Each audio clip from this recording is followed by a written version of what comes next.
Open houses. You either love them or you hate them. Today on the Wandering But Not Lost podcast. Welcome to the WBNL podcast, your online source for finding balance, where you can align, connect, and prosper. And now your hosts, Jan O'Brien and Matt Emerson.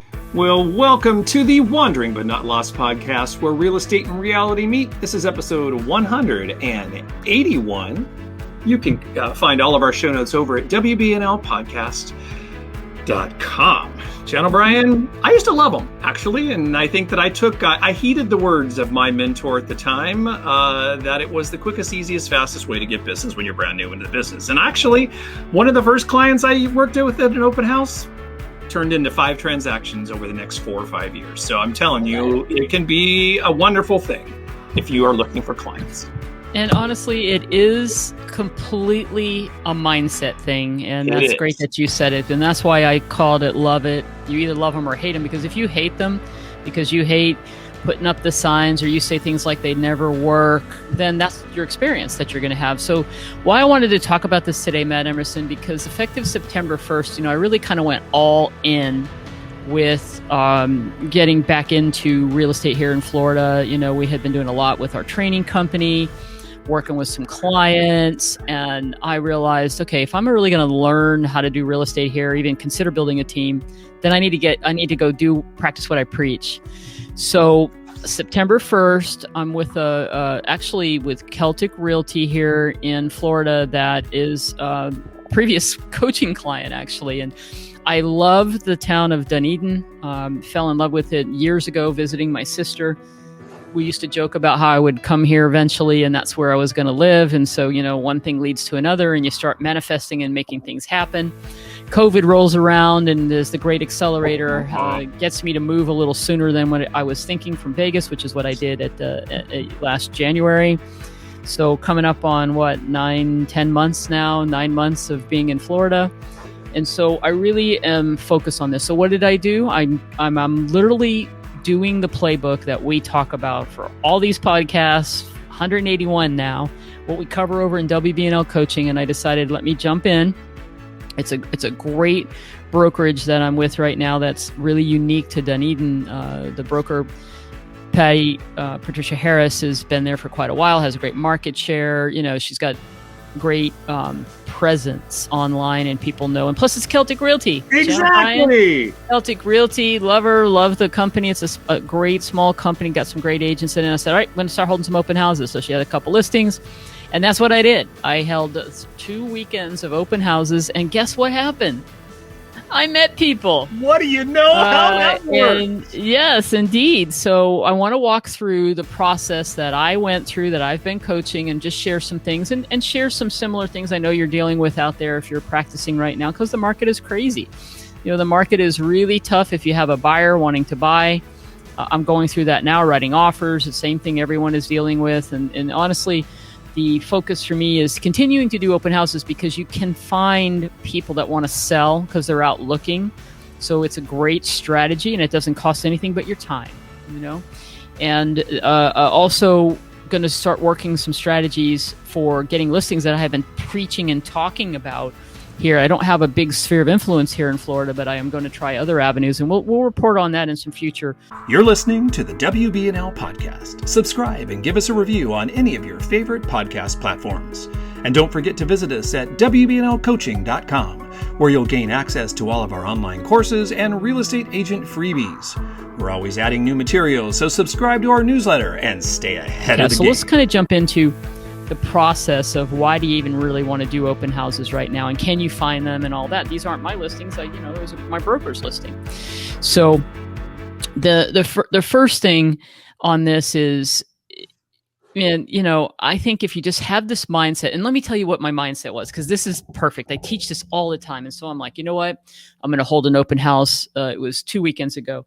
Saturday and Sunday, I'm going to bring all this stuff I'm working on because I got so many things I'm learning and about the Florida market differently, getting up to speed with the forms. I need to do things in my database. I got all these things to do. I took all this with me saying, hey, if nobody comes to my open house, I will work on all these tasks that I have. Well, guess what happened both days? Uh-huh. I never had time to work on anything. It was nonstop, people coming in, right? So the inventory, I think, is shifting slightly and all across the country because I studied the stats. I just looked at the numbers for Vegas.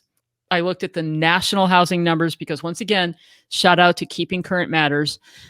One of the most powerful things I do every month is listen to David Childers' marketing update on the housing market nationally. And what he's saying there is pretty typical for where it is everywhere. And then you have like hyper-local things that are happening. So here in Florida, the same thing. We're starting to see more price reductions. So what's happening is homes that are awesome, they look great, and they're priced competitively are still getting multiple offers. But a few months ago, they might have gotten 10 to 20 offers. And now we're having, nationally 4 to 5 offers are being written. So that's an indicator of things slowing down a little bit. And why is it slowing down? It's the typical season, back to school, things, people are, and frankly, I think buyers, and I'm experiencing this firsthand, buyers are burned out writing their 10th, their 15th, their 20th offer and losing out to cash offers. So if you're a cash buyer, you're in pretty good shape, but you have to be competitive. You have to come in over list price. So example, I have a client, we wrote an offer on a little condo, and we lost out to over list, close in 14 days. This is typical. There's a ton of people that are buying with cash now, not just investors. So there's a ton of investors out there, from the institutional iBuyers to companies that are doing this and buying and holding. It's the new thing that's happening in our country. It's not new. It's been happening for quite a while, but it's really happening a lot now.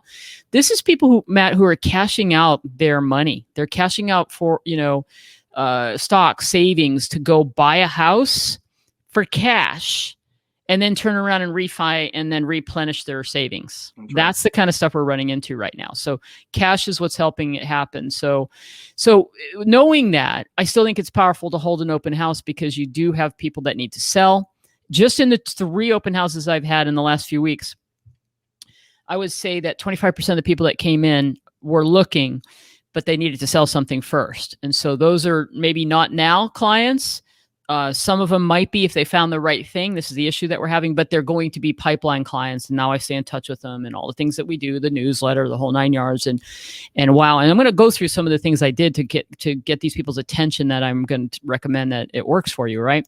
So sellers adjusting down, not as many multiple offers, more opportunities in the open houses for listings, and then open house if you have your own listing, of course, and then hold someone else's listing, which is what I did.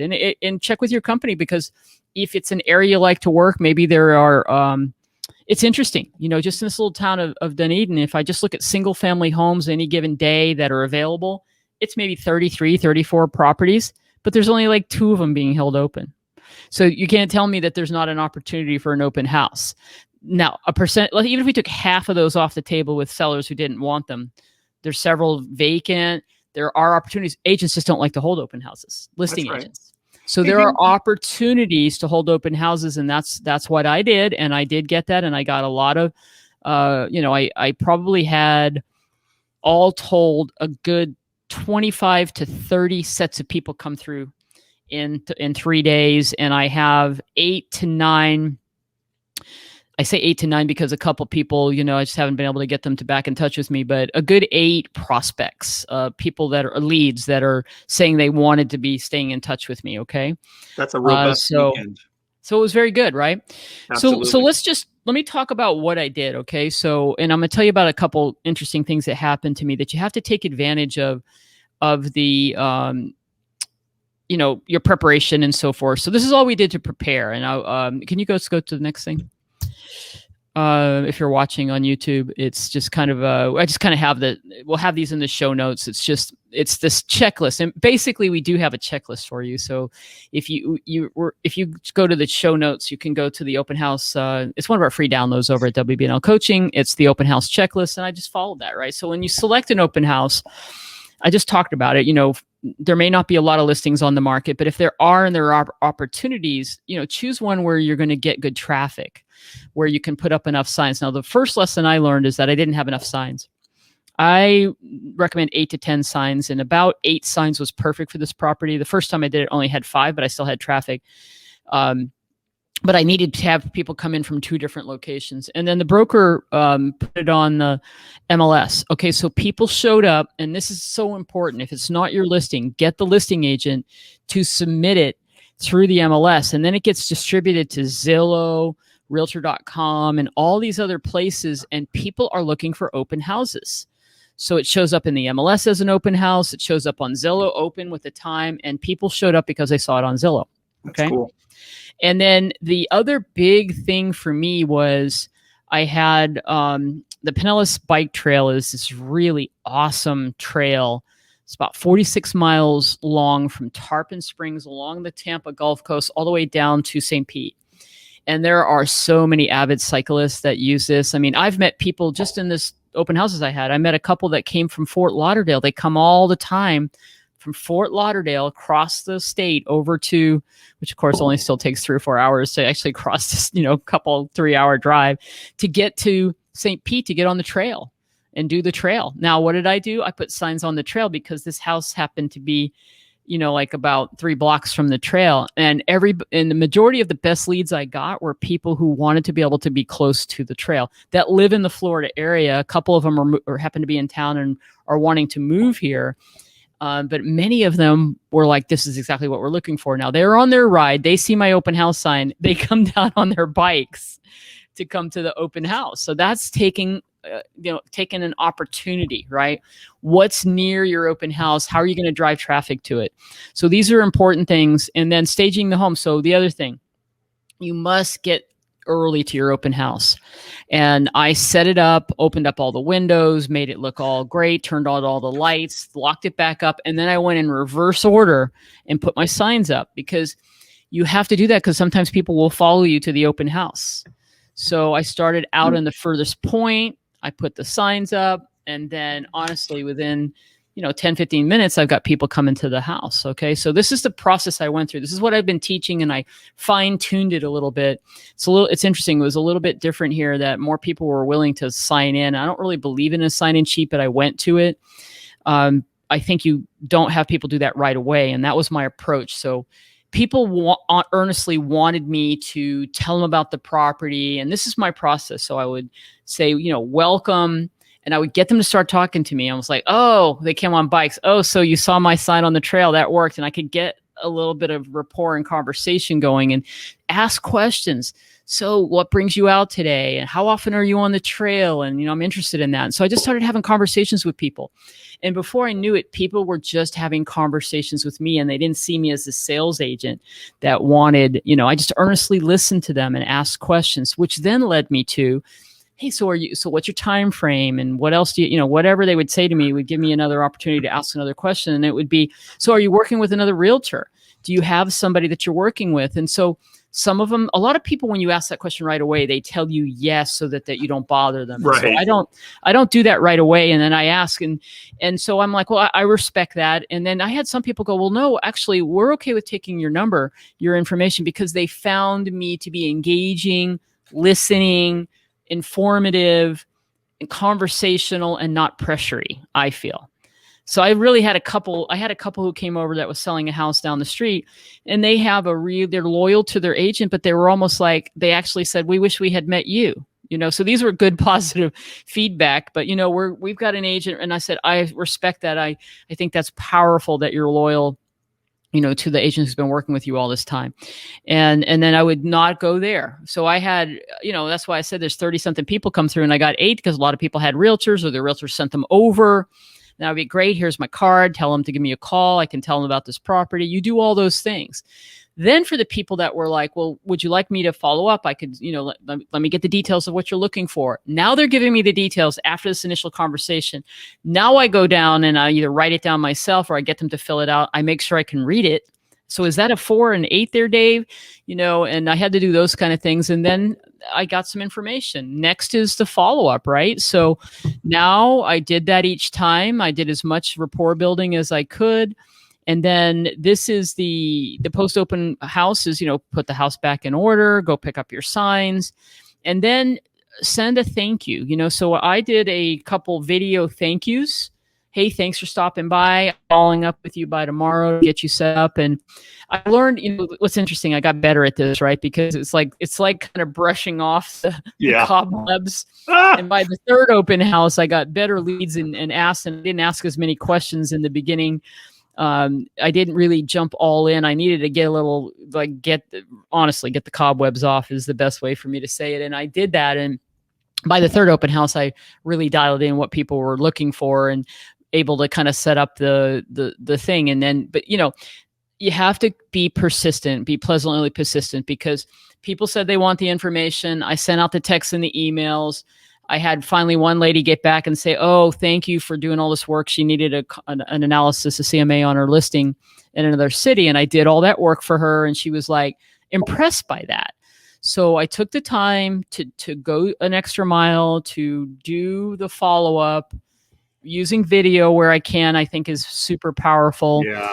And I have to keep doing it and being pleasantly persistent, because not all these people are ready to buy a house right now, but all I want to do is establish and get them to that trust factor, which can happen initially with a little rapport. Then you show your value and your ability. And so the next thing that they're going to be getting from me now is what's happening in the market. They're already getting a little weekly market update or monthly market updates that go out. And in between, just check-ins on, has anything happened? Because that's all you can do. Yeah. All you can do is stay in touch and look for the person who's ready to move now. So I have several people out of this who are like, well, we weren't really ready to go now. We happen to be in town, or you're in town because we love to come to this town. And that's kind of what Dunedin is all about. But if the right property would come along, we might change so I have about 3 people who need to sell a house before they buy that are future business, maybe sooner if the right thing came along. And it's just a follow-up process. And you just have to keep doing it consistently. So my game plan now is continue to do open houses while I'm also going after listing opportunities, because the frustration is if they're not a cash buyer, you're writing multiple offers. It's super competitive in this area. And, the person that's got a loan that's great credit is losing out to cash offers that can close in 2 weeks. And that's just the nature of the business right now. So it's not that you can't do it, but you might have to write 20 offers till you finally find something that the people want to actually sell to a person who's going to live there and not an investor, which is sometimes the way it works. So I'm telling you, super inspiring. 3 open houses, 3 successes. And we'll be continuing to do those on a weekly basis. And because it's like everything, you have to keep consistently doing it. But I'm really going to switch gears to try to find more listings, because that's the only way to really survive in this market, in my opinion. Well, bottom line is, Brian, you're breaking into a new market. Before you did these open houses, how many clients in Florida did you have? 0. Okay, how many do you have actually now? And then as soon as I made the commitment to do it, I got a referral from a random place, a friend. Course. So that person I'm helping with, and you have to take people through a process, as you know. So if people are coming from another state, they don't know your market. This is why it's so critical to be that local market expert. You have to take people through a process. So I have clients where I had to take them from, you're not going to find anything in that price point, to we've moved them from, under 200 to 325. And then at 325, this is the kind of offer you have to write. And I will say that the thing I'm working on now, in addition to, is getting some of it, all these other things that you have to do just to do normal follow-up, is to get some evergreen videos recorded. And these are my initial goals right now, is a couple on what I do to list a house and sell it. So if I was to mail things out and people did go, I encourage people to go to a website to learn more about why they should consider me. You want to have that. So I can have all that on a website or a landing page where I walk through and show, I connect with the people using video. I mean, we're so believe this, right? We believe so much in video. I need the same thing for the conversations I have with everybody. I can honestly right now and then update it as the market changes. Here's what it takes to write an offer and win an offer in this marketplace. And if you're not prepared for that, it's not the right time to buy. Even if you're a cash buyers, I got to talk to you right now. You're not going to be able to come in 10,000 over. You're going to be ready to come over and compete with other people that are bidding for cash. These are the things that you need to be able to explain, but you can leverage the power of video and have those done as little evergreen videos, put them on your YouTube channel if you have it, but also have them so that you can send them in the series of email follow-ups. So you're educating the consumer about what's happening in your market, and you're continuing to do that and build that trust and rapport that'll eventually turn into the sales. So let me ask you a question. As your accountability coach, which I will occasionally put you on the spot and be during the podcast, are those clients now in your CRM? Yes, they are. Woo! Thank you. Dan O'Brien, good job. They are in my CRM. However, the best next question to ask is, are they on some kind of a drip campaign? And the answer is no, because I don't want a generic thing going out. So that's my next deal. Right. Which you were just talking to just a moment ago. That you I want it to be a little bit more educational. And so I have to get those in place. But once I do it, I can use it for the foreseeable future. I wish I could say the market was going to shift a little bit for buyers, but it's shifting ever so slightly. But even for months to come, the situation is going to be, you're going to have to be competitive. If you're the seller, you get to sit back and look at all the offers. If you're a seller and your house needs a lot of work, you have to price it properly. And that's the thing I'll do. So I'll do a 3 or 4 videos on buyers, educating them, and a few on sellers saying, yes, the market's hot, but you're going to have to be realistic, because what's happening now is even in Vegas, everywhere, the properties that are sitting on the market 45 days, there's a reason they're on the market 45 days. Their price is not commensurate with the condition or the location. The market can be whatever the market is, but at the bottom line of all of it is that it's the fundamentals every single time, right? It's always about pricing. What's a buyer willing to pay? Yeah, that's the bottom line. That's what drives the market. Yeah, I have to say, I love your story about putting the open house sign on the trail. That was brilliant. That just goes to show you right now, when you're sitting there planning an open house, that you need to know the area, right, about where that open house sits, and then you need to think a little bit out of the box, because you wouldn't have those people come in there, and you wouldn't have that conversation. You wouldn't be able to make that kind of rapport if that sign wouldn't have been there in the first place, and that was brilliant. Now, moving forward, as I because these were done like spur of the moment. I didn't have time to do other advertising. So let's talk about what I will do in the future, because and of course, the other thing is listings sell quickly unless they're overpriced. And so, so use this advice, as it makes sense to you. But I still think it's worth running a Facebook ad that goes into that general vicinity that people are looking. And I'm going to do that next time, where I'll just run an ad saying, hey, it's open from this day, especially if I'm doing it over 2 days. Right. And maybe spend $50 running an ad to the 15-mile radius, which is well beyond Dunedin. But I found in my learning of this in this new market, people from in Tampa want to have a second home here, or want to ultimately move to this area. And I met so many people who are like, I wish we had bought here a couple years ago, because you could have got something under 200,000 that's now selling for high 3s, 4s.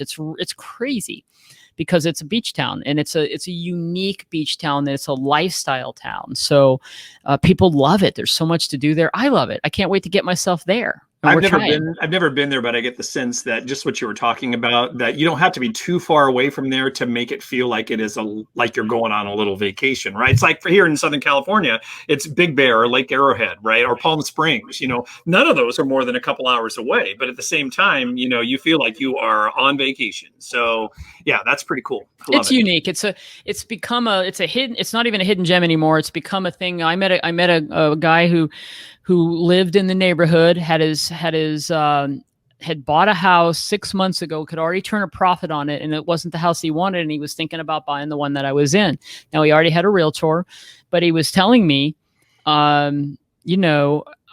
he's coming from Ohio, Cleveland, Ohio. So a lot of people on this side of the world are coming from the Northeast, and they're snowbirds, or they want to retire here. He's like, my buddies are all from the police force and this, and they're all chomping at the bit to get down here. They see my lifestyle. They see how, Dunedin is just a cool place with walkable towns, and you can get out to the Honeymoon Island and Kalidesi Island. These are 2 state parks that have these beautiful beaches that are highly rated in Florida, and it's just right there. You've got 7 local breweries all within walking distance. There are pre-COVID, there were just so many festivals that they do. It's got a Scottish, background, and so they have the Highland Games. They have all these things that I haven't experienced yet. So I'm hoping that all next year is when they're hoping to get back to some of that. But there's endless festivals that they do. There is a ballpark with Toronto Blue Jays spring training is where they do that. And so there's, and it's all just in this small radius. It's these mid-century older homes that were built in the 50s that are cute bungalow homes. It reminds me when, how we know California is so expensive, but you know how it is when you're in a beach town and the streets are lined with small little houses so that you could get walking distance to get to the beach or the water, to the Pacific Ocean. And here it's to the Gulf. So, so anyway, very exciting times, but I'm just wanted to share today that the basics work. I mean, it wasn't anything special, I didn't even have time. It was the middle of the week. I'm holding an open house. Signs and being prepared and understanding the neighborhood and having conversations with people is what did it. And I got plenty of business for future business. Jenna Bryan, I want to talk just one more second. And you and I had this conversation offline a couple of days ago, but I just want to emphasize it again. We had talked, cash buyers are clearly what's winning out right now. And you've had that experience a couple of times and just in the last week where have been lost to cash buyers. But what did you say the last time you heard the percentage of cash buyers is? 40%, 30%? It's in Vegas, it's about 38%, 39%. Right. I don't know what the numbers are here. I'm trying to find that information. It's like, I don't know where I can, I'm actually looking for that information. Similar, wouldn't you think? Or maybe even if it's a little probably, bit higher. So it's not 100%. Okay. So right. That's my point. It's not 100%. You get caught up in that because I hear you talking about that a lot. And I know that it's frustrating when you need to be the coach to your buyers on this. Not only are you going to be in multiple offers, but you're up against cash buyers. But here's the deal. If it's 40% even, that means 60% are not cash buyers. So don't just go down the I can't do it because there's a cash buyer situation. Yeah, and you don't know what those numbers are, and those are always a month before. That's right. So there could even be until a month goes by, and it's continuing to creep up as I watch the numbers in Vegas. Yeah. It went from 25% up to 40% now. So point being, it's not 100. Yeah. So don't let that. Yeah, it's not 100%. It just feels like that. It feels like that to certain properties, and you know what it is. It's the properties everybody likes and that wants that you want. You don't want to go write an offer on overpriced listing that needs $20,000 in upgrades. So, and those sellers aren't realistic right now. So those sellers are like, well, the market's hot. I don't have to do anything to my house. Well, we've been talking about this for weeks. This is the cycle we're in now, where the houses that move are the ones that are priced, even though they're ridiculously high. It's the way it is because there's high demand, low inventory, low interest rates. Those are moving. Those are getting multiple offers. Those are losing mostly to cash, cash is winning on those. And then there's all these other houses that are out there, but that haven't really adjusted to what it ought to be because people are going, I'm going to pass on that, or I'm going to wait, or buyers that aren't investors in some cases are the ones that are frustrated and are taking a break because they've written 20 offers. Yeah. Those are sitting on the market a little bit longer because people are being a little bit more like, let's see what happens, right? Well, good stuff, Jenna Bryan. We'll certainly be checking back in with you over the coming weeks to see if any of these buyers actually prospects turn into actual clients and the experiences you have with them. So boots on the ground. I love it. Right? Boots on the ground, doing, cool. Walking the talk. It works, guys. You just have to be consistent. And this is just the first 3. So imagine if I did what I always tell people, hold a couple open houses a week. And at the end of the month, if you don't have a viable buyer, then something's wrong. So they're always going to be a great way to actually get in front of clients. So don't forget, Dan did mention while she was talking that we do have an open house checklist. It is absolutely free. If you want to get that open house checklist, go to our website at wbnlcoaching.com. Up in the top menu, there is a convenient little menu item called freebies. Click on that and you can download that checklist along with a plethora of other checklists and items. Correct? And join our Dream Builders. Tell them about Dream Builders, Matt. Absolutely. Here's the deal. If you want our freebies, you don't just need to get that open house freebie. You can get all of our freebies plus our free courses, of which we have 4. We have Introduction to Business Planning.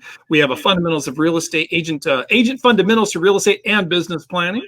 We have a social media and your online presence. And oh my gosh, the last one is skipping my mind here. What is our last free course? There's Intro to Team Building, Business Planning. Intro to Team Building. There you go. So that's the other one. So those free courses along with our library of free downloads. 11 or 12 free downloads. If you join our Dream Builders group on Facebook, and talk for just a second about what they're going to get for that. Yeah, totally. So we make it easy for you. So all you do is just join our Dream Builders. Now, if you're already a Dream Builders member, Matt's going to show you in a second. He's already uploaded all of our downloads, and there's a place for you to get them. But when you first join our free private Facebook group, you're going to get an email from us saying, congratulations, here's all our free courses. And then you'll get another one saying, hey, go click here and join.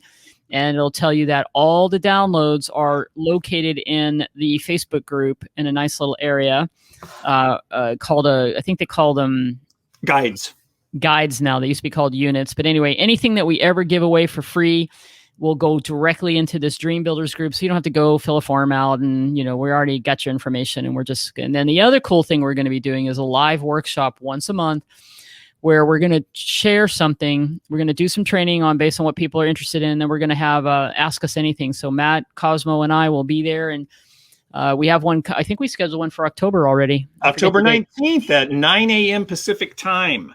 October 19th, 9 Pacific, 12 noon Eastern. You can be in the group. You can ask us questions, get some free coaching. And we're going to talk about video. We're going to talk about, without being a YouTube star, everything you could be doing with video right now to connect, similar to what I was just talking about, the ways I used it for open house, but other ideas that you can easily use video. Show you some cool tools that are free and get you being more the modern real estate agent to show your value so people will know, like, and trust you and work with you. That's right. Okay. And if you are a real estate agent that has some buddies in real estate, or you're a broker listening to our podcast, you know what? If you're on the East Coast, take the opportunity during that to have a little lunch and learn. Grab your group together in your conference room, go into our Dream Builders Facebook page, and you can all join us live and participate in our Ask Us Anything. Who is that person on the... I don't know. Who is that woman on the front of our website, which, by the way, has just gone through a huge overhaul and enhancement. And apparently, we think Jen O'Brien's face is an enhancement. And I like that. All right. That's a good thing. You say so. It's awesome. All right. So to become a Dream Builder, if you're not already in our private Facebook group, all you have to do is go to our homepage. Up here, there's a big, humongous green button that says Join the Dream Builders. Click on your Dream Builders button. It'll take you to the Dream Builders login page here. Gives you a little idea of what our benefits are. This has been changed since yesterday, and it looks freaking awesome. I know. I saw this morning. I was like, wow. I love our team. This is freaking great. It's beautiful. Talks about the different courses, everything that Jan just talked about. You'll come down here and you fill out your form here. And the reason why you have to do that is because we have to have a trigger in our system to actually give you your free stuff. So you'll join our Dream Builder program and you'll get immediate access to those 4 courses. And then you'll be going to a thank you page here where you'll have a button that clicks you over to Facebook, and then you can sign up there. We'll let you in, and then you're a part of Dream Builders. And on the Facebook page too, we're going to repurpose our podcasts, all of the training videos we do each week. And then, like Jan said, we're going to have our freaking awesome live classes, which are going to be a heck of a lot of fun as well. Well, we continue the dream of educating and inspiring and motivating you to live your best real estate and real life, right? That's right. And that's why we call it Dream Builders. That's right. It's perfectly named. Thank you very much. So, Jen and Brian, I guess that's a wrap for episode 181 of the Wanderman Outlaws podcast. You can get all those show notes over at WBNLpodcast.com. Jen and Brian, while you were talking today, you said 2 things, or actually one thing that I think we need to do this afternoon. What's that? Well, first of all, let me ask you, what's your schedule like? I don't know, about 5 o'clock your time, or 5:30, 4 o'clock? Be in front of this computer working on something, I'm sure. All right. Well, we haven't done this in a long time. I think we should have happy hour today. Ding, ding, ding. Count me in. So, well, let's just say 4 o'clock your time. Well, that makes it awfully early here, but hey, you know what? It's 5 o'clock or 4 o'clock somewhere. 5 o'clock is fine. Okay, we'll do 5 o'clock your time. We'll get together. We'll have a little happy hour. We'll talk about real estate, and I think we should just film it. We don't have to go live, but we'll film it. And that way, if there's some, gem comes up during our happy hour, we can share it, at the end of one of our podcasts next week or the week after that or whatever. Right, well, because, sometimes the best ideas come from our working sessions. Exactly. Working sessions. Yeah, you talked about how there were 7 breweries, craft breweries there in Dunedin, and it inspired me. Now listen, when you ever get out here again, you're coming up here, and we're going to do a live walking tour of those 7 breweries. don't think I've been to all of them yet. I think I've been to 5 of them. Let's have a live walking tour that turns into a live crawling tour by the end of it. Now, I haven't done that in a long time. Video, and then that'll be like a brilliant video to put on my local, Tampa Gulf Coast Living channel. Here are the best IPAs in each of these places. I love it, Matt Emerson. That is awesome. All right. Okay, awesome. Well, now I have something to look forward to. Let's hurry up and let the day go by here. Yeah, I know. It's 12 o'clock here. Holy crap. Not long. 5 hours. Okay, 5-hour countdown. It starts. Okay. Everybody, make it a great week. You know what? It's funny. 9/11 this week, happened, 20th anniversary of 9/11. And I heard someone, a survivor, say this, and I thought it was really inspiring. We talked last week, and my mother passed away last month, and it's been a process for me. It's a process for anyone they lose their parents, right? When you actually realize you're like on deck now. Like you're what do you call it? You're orphaned now. Yeah, exactly. But someone had posed a question to him, like, he was doing something, and someone said to him, you only live once. And he said, you know what? I have a different way of looking at that. He said, you only die once. You live every single day of your life. Ooh, I like that. That, to me, I still have the chills even thinking about that. Because it's true. You do only die once. But you do live every single freaking day. So carry that in your heart every single day, people. Because if you live your life to the fullest, you are missing out. Boom. That's all. Be forever Let's leave it wandering. on that. Be forever wandering, but not lost. Love it.